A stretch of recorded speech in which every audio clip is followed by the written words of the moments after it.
દ્વારકાની ભાણવડ નગરપાલિકાના સત્તાધીશોએ બુદ્ધિનું પ્રદર્શન કર્યું છે। જનતાને હાલાકી વધારી છે। સામાન્ય રીતે રોડ બનાવતા પહેલા ગટરની વ્યવસ્થા કરવામાં આવે છે।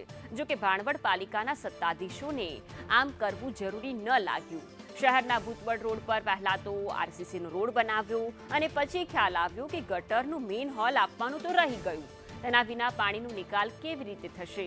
એટલે તુરંત જ સત્તાધીશો દોડતા થયા અને ગટરને શોધવા માટે આરસીસીનો તૈયાર રોડ ખોદી નાખ્યો।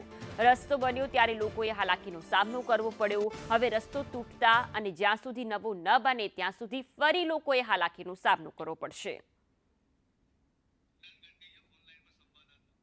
સંવાદદાતા ઇમરાન ફોનલાઈન પર જોડાયા છે। ઇમરાન, બુદ્ધિનું પ્રદર્શન પાલિકાએ કર્યું હોય તે પ્રકારના દ્રશ્યો સામે આવી રહ્યા છે। રોડ બનાવ્યા બાદ તોડાયો।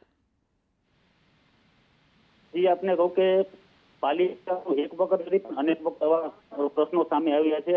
અગાઉ પણ જે પાણીની લાઈન હતી તે ખોવાઈ ગઈ હતી અને બાદમાં માથે રોડ બનાવી ગયો હતો। પાણીની લાઈન શોધવા માટે પણ રોડ તોડવામાં આવ્યો હતો। ત્યારે આજ ફરી એકવાર નગરપાલિકા દ્વારા બનાવેલ ભૂગર્ભ ગટરના જે ગટર છે તેની ઉપર રોડ બનાવી દેવામાં આવ્યો હતો। પણ જ્યારે રોડ બન્યો ત્યારે ઢાંકણા અંદર પૂરી દેવામાં આવ્યા હતા। ત્યારે કોઈને ખ્યાલ ન આવ્યો કે આ ઢાંકણા છે તે રોડ ઉપર રાખવા જોઈએ જેથી બ્લોકેજ થાય તો એના માટે આપણે બ્લોકેજ નીકળવા માટે આપણે કરી શકીએ કાર્યવાહી। તે માટે પણ ફરી આજે રોડ જે છે ભૂગર્ભ ગટર જી ઇમરાન આપને અટકાવીશ। આ તરફ ફોન લાઈન પર ભાણવડ નગરપાલિકાના ચીફ ઓફિસર ભાવેશ બાટવા જોડાયા છે। ભાવેશભાઈ, જે આખી જ વિગતો સામે આવી છે, પાલિકા તરફથી આરસીસીનો રોડ બનાવી દેવામાં આવ્યો, પછી ખ્યાલ આવ્યો કે ગટર લાઈન બાકી રહી ગઈ।